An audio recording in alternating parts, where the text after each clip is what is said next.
नमस्कार मंडळी.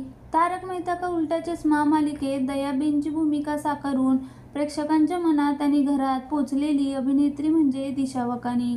लग्नानंतर प्रेग्नन्सीमुळे दिशाने मालिकेतून ब्रेक घेतला होता, पण ती परत तारक मेहतामध्ये दिसलीच नाही.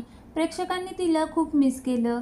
शिवाय गोकुळधाम सोसायटीतील जेठालालही तिच्या दयाला खूप मिस करत आहे. पण दयाबेनचा रिअल लाईफ नवरा कोण आहे हे तुम्हाला माहिती आहे का? दिशा वकानीच्या खऱ्या आयुष्यातील नवऱ्याचे नाव मयूर पाडिया असं आहे. ते जेठालालपेक्षा खूपच साधे आहेत. मयूर हे पेशाने चार्टर्ड अकाउंटंट आहेत. 2015 मध्ये दिशा आणि मयूर यांनी लगनगाठ बांधली.